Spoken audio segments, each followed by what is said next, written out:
Kita ke informasi terpopuler yang pertama. Presiden Rusia Vladimir Putin merintahkan gencatan senjata sementara di tengah perang Rusia-Ukraina. Pengumuman mengejutkan itu datang Kamis waktu setempat.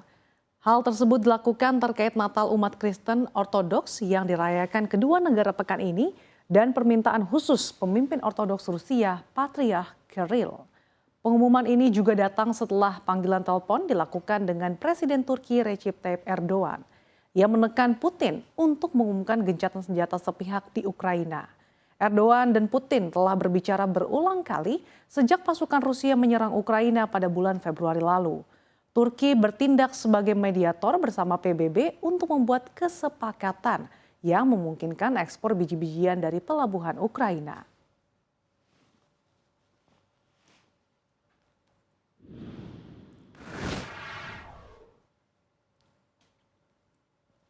Kita bergeser ke informasi berikutnya. Inggris kini diguncang isu menghebohkan. Hal ini terkait autobiografi salah satu anggota kerajaan yaitu Pangeran Harry. Ia dilaporkan akan mengeluarkan buku berjudul Spare yang seharusnya terbit minggu depan. Namun ternyata isi buku tersebut sudah terlebih dahulu bocor ke media. The Guardian merilis ada sejumlah hal yang dikatakan Pangeran Harry. Mulai dari dirinya yang masih percaya pada monarki meskipun ia tidak tahu apakah akan berperan di masa depan. Selain itu, ia juga mengungkapkan perselisihan antara anggota keluarganya sendiri. Di antaranya tentang bagaimana perkelahian Harry dengan sang kakak yaitu Pangeran William. Ia diduga diserang secara fisik di 2019 karena sang istri Meghan Markle. Yang tak kalah mengejutkan adalah pengungkapan tentang penggunaan narkoba kokain saat remaja. Menurut AFP, pengungkapan ini dapat meningkatkan kekhawatiran tentang keselamatan Harry sendiri.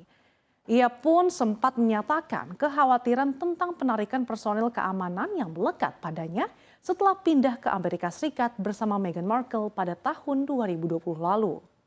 Hal ini juga menimbulkan pertanyaan, apakah kerusakan hubungan Harry dan William akan makin meluas atau justru masalahnya dengan keluarga kerajaan dapat diperbaiki.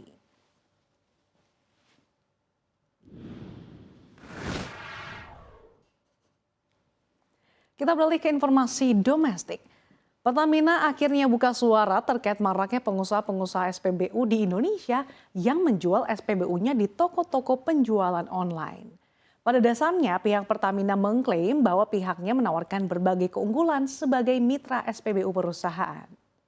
Corporate Secretary PT Pertamina Patraniaga Irto Ginting menyatakan bahwa dalam penawaran kemitraan SPBU, Pertamina menawarkan berbagai keunggulan. Kedepannya SPBU akan lebih kompetitif, bukan hanya sekedar tempat pembelian BBM, namun bisa menjadi one-stop service. Dalam hal one-stop service, Irto menjelaskan bahwa SPBU bisa kerjasama dengan produk penjualan lainnya. Misalkan non-fuel retail seperti penjualan pelumas, LPG hingga brand makanan dan minimarket. Bahkan brand skala internasional maupun lokal. Himpunan Wira Swasta Nasional Minyak dan Gas Bumi menilai bisnis SPBU memiliki keuntungan pasti dan pasar yang jelas. Namun banyak faktor yang mempengaruhi bisnis termasuk beban biaya yang tidak sedikit seperti soal pajak dan lainnya.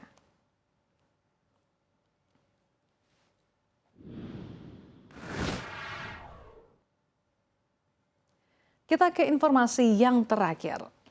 Papua ternyata tidak hanya menyimpan cadangan emas dan tembaga. Negeri cendrawasih ini juga menyimpan harta karun berupa sumber daya alam gas bumi yang jumlahnya begitu besar. Potensi sumber daya gas bumi di Papua itu dikatakan masuk ke dalam giant discovery atau raksasa, bahkan sampai melebihi gas yang ada di Blok Masela, Maluku loh. Seperti diketahui, Indonesia masih menyimpan banyak cekungan-cekungan yang mampu untuk menghasilkan minyak bumi dan juga gas bumi. Salah satu cekungan itu berada di wilayah Papua, yaitu wilayah kerja Warim dekat perbatasan Papua Nugini. Hal tersebut dikatakan langsung oleh Direktur Jenderal Migas Tutuka Aryaji. Ia mengatakan cekungan yang ditemukan di cekungan Warim tercatat mengandung potensi migas yang sangat besar, melebihi gas Blok Masela, Maluku.